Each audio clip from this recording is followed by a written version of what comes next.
Coming up today on Locked On Texas Tech, the Red Raiders on the road again. You are Locked On Texas Tech, your daily podcast on the Texas Tech Red Raiders. Part of the Locked On Podcast Network, your team every day. We're going to start this thing off right. Raider!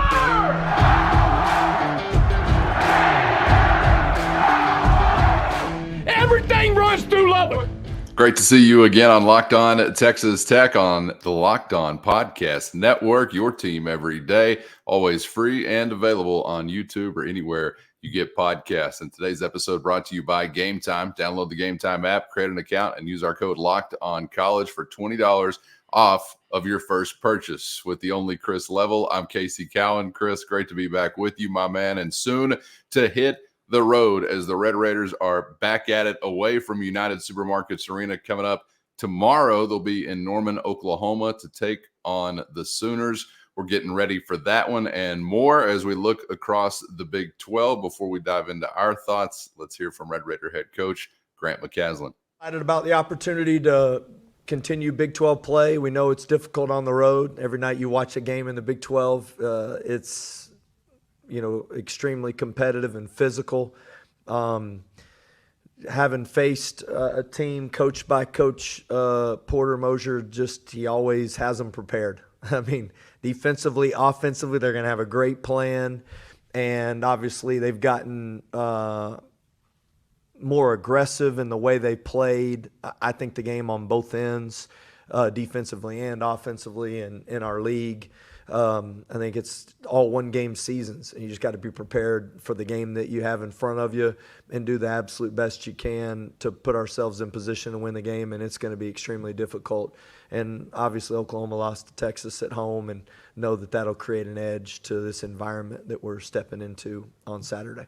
Yeah, in the Big 12 Conference with road wins coming at a premium, facing a team that just dropped one on their home floor, Are you a glass half full, glass half empty kind of guy?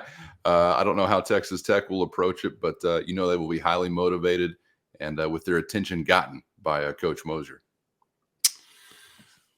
That's, again, it goes back to best time to play these guys, worst time to play these guys. I don't know, but that's the beauty of this league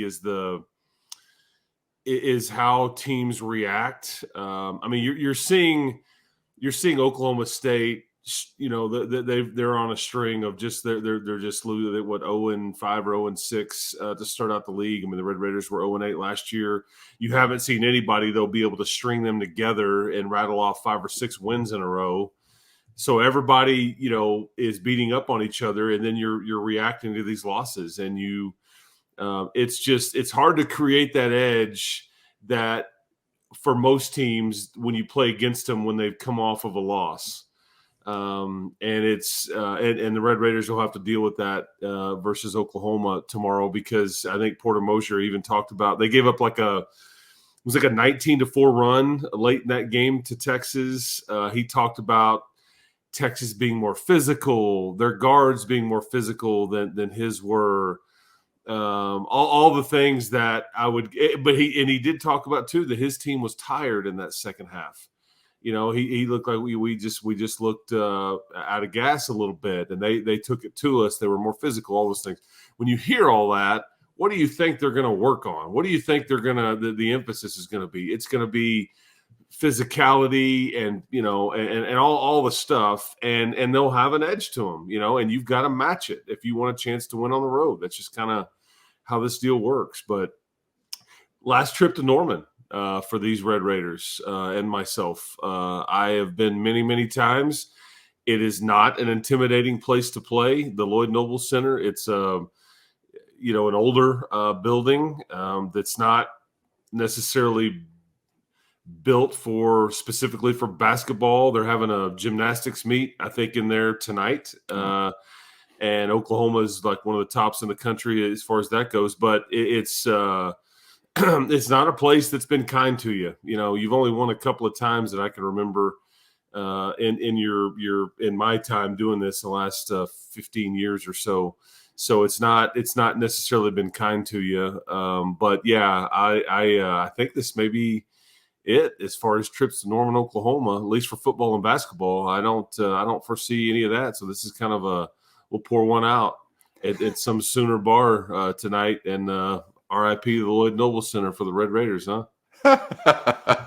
Yeah, we'll all be losing sleep over no longer getting to visit Norman, Oklahoma. I don't know, the schedule this week. I heard Coach McCaslin talking about a couple of days off, but getting back after it on Tuesday. I think then maybe a lighter day on Wednesday. But it really sounded like in his weekly conversation on his coach's show that he was thankful for a bit of a respite as far as the grind is concerned in these 5 days, to still have some practice time and some hard stuff there, but to be able to rest some of these guys as well. And you'll have the energy to match, Oklahoma. But what happens is if you go in and you play a team with the with an edge to it, or a sense of urgency, like I like to call it, and you're just kind of borderline, gas tank half full, it sometimes can end up lopsided. But I think that's before your 2 road trips here to Norman and to Fort Worth, you had some time off and able to adjust and rest. And I think, it benefited you. I don't think there's anybody around there, even though you just come off of a win, and you know how that goes. It's like, man, we're finally figuring it out. We're finally playing well. Don't want to stop now, but I think that everybody, coach, player, everybody involved was like, okay, this is a good thing. The timing is good. And heck, man, you kind of wish you had another one, in 3 or 4 weeks, because you're about to like ramp it back up, and with not much time in between games and quick turnarounds and all those things. But Oklahoma will be ready for you with 2 really good guards. Yeah, curious to hear what you think about them as a team, because Texas Tech is coming off of a couple of games against good teams, but teams that did things well in different ways. We saw those 2 square off earlier in the week in Houston and BYU there from Provo. Are there similarities calling back to these previous 2 games when you look at Oklahoma? Is it a totally new experience? What have you seen from the Sooners? So Oklahoma was in the top. They were like in the top, ranked in the top 12 2 to 3 weeks ago. They were undefeated for a while, then played at North Carolina in the non-conference, I think before Christmas, and lost that one like most would. But they've lost 3 out of the last 5. Most of their, I think everything, those last 3 of 5 losses, they've been in the Big 12 conference. They do have a big win over Iowa State, which I think is we're seeing is a pretty impressive win. Now it was in Norman. But like I looked up the net rankings, Tech 34, Oklahoma 35. Quad 1 wins, the Oklahoma's 2-3. Guess what you are? 2-3. They're 3-1 in quad 2 games. But they're led by 2 guards, and Javian McCollum, who is a transfer from Siena, and then Milos Uzan, that was there last year, and that's kind of, they play off of those guys. I think that they're just very athletic. There's some depth there, and I think when they play well, they're a scary matchup, but they're not like good enough to show up and not play well and still win. That's kind of like a lot of teams in the Big 12. Texas Tech is very similar to that. I don't know if we've identified the teams that can show up and just not play particularly well and still win, especially like a road game. So, but Oklahoma is very similar to you. I mean, and think about it. When I tell you the net rankings, this is basically some of these games that you're playing. These are NCAA tournament games. That's the equivalent of what the competition you're getting night in and night out. That's just kind of, and the sense of urgency at some level. Yeah, there's going to be that feel typically in the Big 12 conference as you near March. And when you get to March, you're thinking, hey, I felt this before. So hopefully a benefit to Texas Tech or any other team that's going to be able to make it that far. I was kind of curious, just looking back over some previous OU outings and of course, coming off of this BYU game where it was 3-pointers aplenty. I think OU's coming off of like 5 or 6 straight games where they haven't shot any better than 33% from beyond the arc. I think it was like 21 against Texas, but still putting it up 19, 20, 22, 23 times or so. So I guess trying to shoot themselves out of that slump, if you will. I don't know if you call it a slump, if that's been the case for as long as it has, only around 34% for the season from beyond the arc. So I don't know. That may be some dramatic shift at least as far as the threat is concerned, from the last outing for Tech against BYU to this one, though it does seem like they'll still put it up plenty of times from a long distance. First, today's episode brought to you by Gametime, and you shouldn't have to sweat it out when buying tickets to your favorite events. And with Gametime, you'll never have to, because it's always a breeze using the Gametime app, where you'll find killer last-minute deals, views from every seat, and their lowest price guaranteed. And right now, if you happen to be in Vegas for the big game, all users get $100 off when they buy that ticket with their code VEGAS100. Gametime has deals on tickets right up to the start of the event and even an hour after it begins, which means Gametime is the place to find last-minute seats to any event. The fastest and easiest way to buy tickets, but not just fast, also secure and simple to use. So take the guesswork out of buying tickets with Gametime. And right now, again, all Gametime users can get $100 off of a big game ticket with our code VEGAS100. That's VEGAS 100. Terms apply. Just download the Gametime app and use the code VEGAS100 for $100 off a big game ticket. Or if you're not going to the game, just use our code LOCKEDON for $20 off your first purchase. Download Gametime today. Last minute tickets, lowest price guaranteed. Yeah, this is a points in the paint outfit is what this is. This is, they're not a great shooting team. I think they can, and that's what would make you nervous tomorrow, as if, because sometimes teams just blow up. Everything goes in, and it's one of those deals. But you will have to pay attention to that. But this is typically an outfit that is like I said, they thrive in points in the paint. These two guards, 2 and 12 that I just mentioned, McCollum and Uzan, they're very athletic. They get in pick and rolls, and basically they're heavily involved in every action on offense with the ball in their hands, and then they try to get into the lane and then get other people involved. I think in you can go look it up, like in wins they're like 40-ish points in the paint is what they score. In losses on average it's 30. So that's kind of the difference. If you can keep them out of the paint and force them to be perimeter oriented, and maybe they don't make those shots, that's kind of the rub there. But if you let them go wild around the basket or get into the lane and whatever it may be off of some of that pick and roll stuff, then that's where you falter. So and Grant will tell you, he talked about this some this week in various settings, but his biggest concern about his team is and is going to be, this is not going to change, it's rebounding.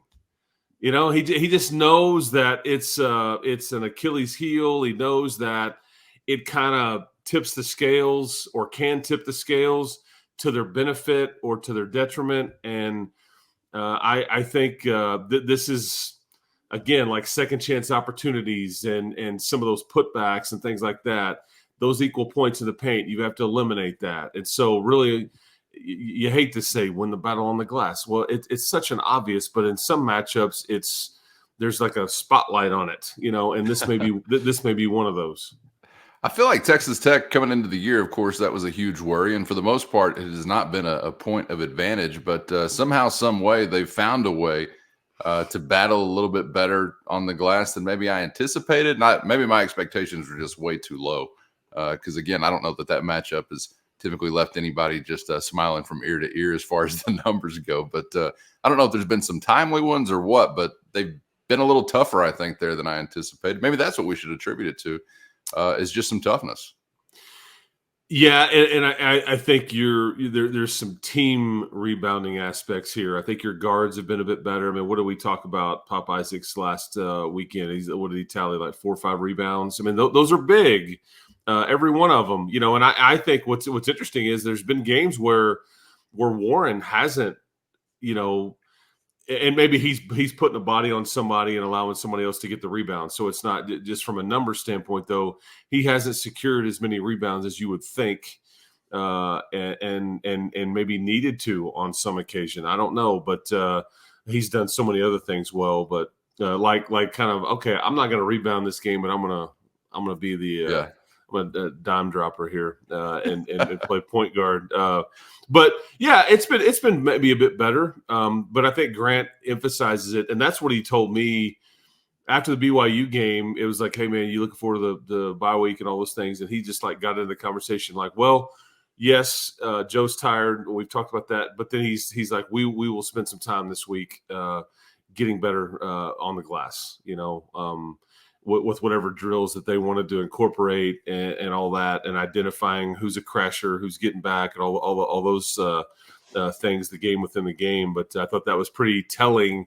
He's still talking about it as the week has gone along, and then he knew it from the get-go after that game ended last week, because like you're about to play two very long and athletic teams. These next two teams in Oklahoma and TCU are going to be very similar to like how Kansas State was built, and they gave you all kinds of problems, and that was a home game. But that's what you're dealing with, the level of athlete. Not any all-world talents, but plenty of depth and talent and athleticism that can give you all kinds of problems if you don't shoot it well. But athleticism and length really can be a difficult time for you on the glass. Yeah, McMillan, another one of those guys just off of a fresh memory that was doing some work there most recently on the glass as well as a guard. And, man, thinking of those guards from last game to heading in to this one, Pop Isaacs with 32. How do you follow that up? You think Pop's name has been mentioned this week in Norman, Oklahoma, or at least his jersey number? I bet so. And as we've talked about Joe Toussaint, and this week with a little bit of rest available to these guys, but also to Joe, guys like him, Darion Williams as well, hoping to see them get back in a more impactful mix, at least from a scoring standpoint in Norman. But I don't know, Chris, I think when you're talking about, a follow-up act to what we saw from something like what we saw from Pop Isaac, it's going to be very, very difficult to do so. Probably going to be a day, and this is rocket science here. Listen in closely to this expert analysis. Probably going to be a day where you're going to need some teammates to lift you up a little bit, right? Because I imagine, as typical, he's going to be a big-time focal point whenever they tip things off. Yeah, and teams are going to try to be very physical with him. I think they're going to try to bump him and be very physical with him and all those things. But he's going to get his shots. And if he's not, he'll just pull up from near half court, and it very well could go in. I mean, that's just kind of how he rolls. I love it. But the key here, I think you mentioned him. That's the guy. Joe Toussaint is the guy that, hey, one, he was tired. He had not had a great week last week, but he'll have a high level of sense of urgency, and he'll have some toughness, and he'll embrace, we're going to be, the physical guard component that Porter Mosier talked about, that his guards got out physical. Well, if they try to impose their will on Joe and Pop, I mean, Joe will be more than ready for something like that. So that's really probably where this game will be won, man, is those two duos and how, and again, there's other aspects too, but this is kind of how this league is working right now. The combination of your guard duo versus theirs, and we'll see kind of what we get here. But I would expect Joe to bounce back big time. And what does that look like? I'm not sure. I'm not saying he's going to go for 30, but I just think a low turnover. I think a well-rounded game. There's not many opportunities to look at a road contest and think like, all right, here's one to swipe one. Well, and with all due respect to the Oklahoma Sooners, this may be on the short list of like, I don't know, can you sneak in here and get one? Like, going to Fort Worth. Again, it's a very, very short list if the list exists at all. But would you put this in that kind of category as far as just a best shot at doing it? It's funny. I think these next two games are very similar in a variety of ways. They're not intimidating places to play. You haven't just had a ton of success in either building. You're good enough to beat either one of these teams. Am I going to sit here and tell you you're winning both of these games? No, I'm not going to do that. I think if you can figure out a way to split them and win one of the two, I think you've done worlds of good for yourself. But Oklahoma is going to be probably like about a 2.5 to 3 point favorite over you. which should tell you a lot. Now either one of these teams, Oklahoma included, they're good enough to beat you by 15 or 20 if you just show up and don't play well, and they do. Oh yeah. That's just kind of how it works. But no, these are within reach. This isn't like we have to play perfect type of scenario. Like many times when I walked into Allen Fieldhouse, and you're like, right. Well, there's keys to the game. Well, how much time do you have? There's like 17 of them that we must do. We got to check all the boxes and to get out with a win. But no, I mean, this is a winnable one for sure. But it's not in any way is it going to be easy. And the sense of urgency part of it, like if you're a Tech fan, you're wanting Oklahoma to have beaten Texas. Now, Texas, by virtue of their winning that game, it helps your net ranking and all that because you've won in Austin. But still, I just think that sense of urgency deal, it's just the bounce back, man. It's a real thing. And you could tell your kids about it so much, but until you get out there and deal with how much harder they're playing or whatever, it's just, you got to experience it. This one probably as difficult on that list of those you're traveling away to visit, but you still got like a Morgantown trip, which, I mean, you'd like to think was not going to be as daunting as it has been in some other years, but what have they done on their home floor? Just go back and check the tape. You've got a trip to Stillwater still coming up. You think about like Fort Worth, and maybe sometimes you can get some red and black in that building. So that's the context that I mean it within. But and Waco is going to be extremely difficult. Yeah. In their new building. Yeah, I mean, but I agree with you. I think I think it is one of the more winnable opportunities, but again, going to be very, very tough. Yeah, when we say winnable, it may be instead of a 0.2% chance, it's like a 5% chance, which seems huge in the Big 12 conference. Speaking of the Big 12, let's get to the weekend upcoming for the league before we get out of here, Chris. First, today's episode brought to you by FanDuel. And football is close to wrapping up, but there's still time to get in on the action with America's #1 sportsbook and the official sportsbook of Locked On. And right now, new customers get $150 in bonus bets guaranteed when you place only a $5 bet. That's $150 in bonus bets, win or lose. So many ways to spice up the action with FanDuel's safe, secure, and easy-to-use app. Are you really even parlaying if you're not visiting FanDuel's Parlay Hub? I doubt it. So get to FanDuel.com/lockedon today. And if you're a new customer, take advantage of $150 in bonus bets guaranteed when you place only a $5 bet with FanDuel at FanDuel.com/lockedon, official partner of the NFL. Kansas State, Houston. From Houston, we'll kick it off tomorrow morning. Say a prayer for Tangs, boys. Kansas. Man, and have you followed that controversy? I've seen a little bit of it, yeah. So from Iowa State. I'm watching this the other night, and it's getting pretty heated between these two head coaches. And there's something that's gone on in the stands. And then last night I see that there's some accusations that Kansas State suggesting that Iowa State was like filming their timeouts or had managers stashed around there, and they were potentially relaying those. I didn't see that part. Yeah. I mean, so who knows? But it was spicy. And then we had Twizzler guy. If you don't know what I'm talking about, there was the scores table guy watching TJ Altenberger and Jerome Tang yelling at each other, and he had a big old giant red Twizzler hanging out of his mouth. And he's just like, it was like his version of popcorn. Like, woo, I'm here for the show. But it was a giant red Twizzler. Yeah, so I hate Twizzlers, but so I don't know how Kansas State will bounce back, but bottom line is it may not matter. Say a prayer for Emaw this evening. When you hit your head on the pillow, man, good luck, gentlemen. You will need it. So a little espionage possibly involved. Maybe. I'm here for the drama. Farmageddon. Hey, if it's good enough for the national champion Michigan Wolverines, surely it's good enough for the rest of us. Kansas, Iowa State from Ames, another road trip that you've still got ahead of you, and one you certainly don't qualify as any easy challenge. Curious to see if the Jayhawks might stub their toe there. Iowa State 15-4, now into the top 25. I feel like it was kind of was it like a quiet arrival into the Big 12 conference of sorts, but then all of a sudden they start making noise, and here we go. The Cyclones 4-2 in Big 12 play and with the top 25 ranking. Well, Iowa State is 12-0 at home this year, but I'll just tell you, these are the games that Kansas Because, again, you're right. You look at it, Iowa State hadn't lost at home.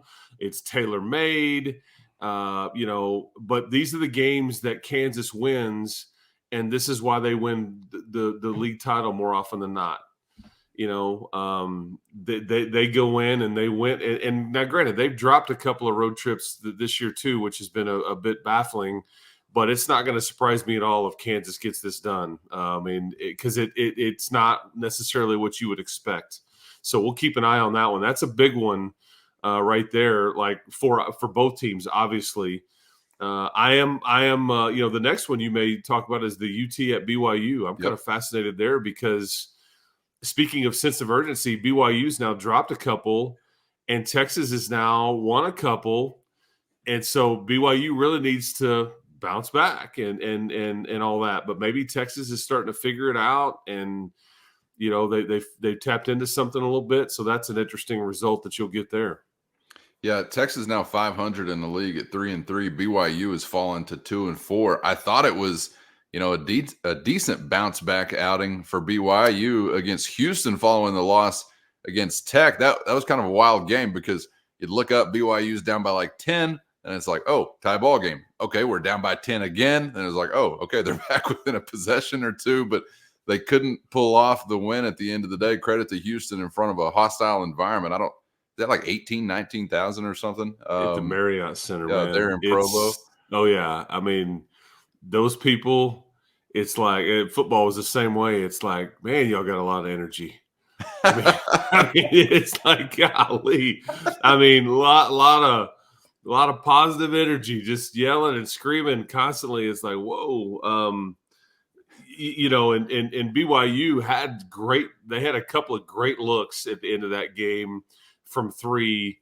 One from Trevin Nell, man, who's one of the best shooters in the league, if not the country, and he just missed it. And then he fouled out on the long rebound. He ended up fouling out in the scrum, and that kind of sealed their fate. I still think BYU's a pain to deal with, but if they don't win this one, you kind of wonder where it goes from here. But I would expect BYU to play well, so we'll see if Texas can go steal one, though. Yeah, could fall to 2-5 in the league with the loss. I think the other interesting one of note is in Waco against Texas Christian as they visit the Baylor Bears. Texas Christian in the top 25, falling out of the top 25. They're 3-3 in the league. Baylor 3-2 in the league. Who do you like here, Bears and Frogs? Again, this is like Iowa State, Kansas to me. It's not going to surprise me a bit if TCU goes in there and wins. But Baylor has been off this week. And I think they've lost 2 in a row.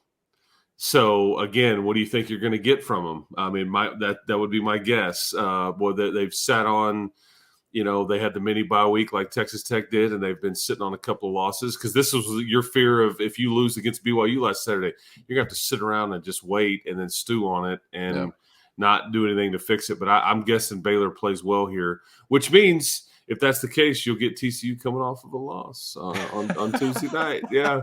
And this isn't going to register with anybody other than that West Virginia and Oklahoma State game is an interesting one because that's a game somebody's going to win it. And those are the two teams that are two of the lower ends of the standings. But Oklahoma State really needs to win that one because if you look at it, you just wonder, okay, where are they going to get one if they don't, and they're not a bad team.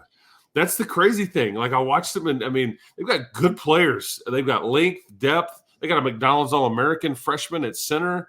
But it's just this league has just chewed them up a little bit. They had all those travel problems, and all that, which nobody's going to feel sorry for them. And it sounds like an excuse, but having gone through some of those things, it has a real effect on teams and all that when you catch a couple of bad breaks and then you just can't get your feet back under you.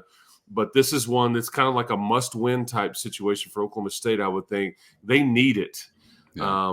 West Virginia's gotten a couple to kind of keep their head above water just a little bit, but Oklahoma State desperately needs it. And the other one is UCF at Cincinnati.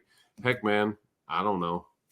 Yeah, Oklahoma State 0-6, and when you're talking about some of the players they have on the floor yet being 0-6, sounds like a recipe to be looking at the man standing on the sideline, wondering what exactly is going on there. And last ball game I saw in Stillwater, they had about, maybe a baker's dozen there in the stands. So that's never a good look either.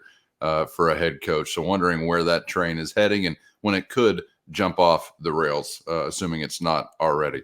All right, wild and woolly stuff on tap again here in the Big 12 Conference. You know it's going to happen somewhere, somehow. Had some wild finishes last Saturday here locally and afar, so curious to see what it'll bring. Can't wait for all the action.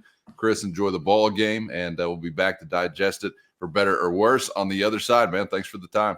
Yeah, full slate tomorrow of games. Enjoy it. Obviously, the Chiefs, and you got the conference championship games on Sunday, so should be a good weekend of sports. And we'll be a quick turnaround for these Red Raiders. Is back on the road Monday afternoon, and then Tuesday night at 6:00 for TCU. But we'll bring it back here and be back here for all of it. So hopefully the Red Raiders play well in Norman, and you build off of it. So anyway, keep hope alive. Enjoy the weekend, people. Don't do anything I wouldn't do, or maybe do it anyway. I don't know. That leaves the door wide open, boys and girls. All right, subscribe on YouTube or anywhere you get podcasts so you never miss an episode. Thanks for being out there, and we hope to see you back for the next round on Locked On Texas Tech.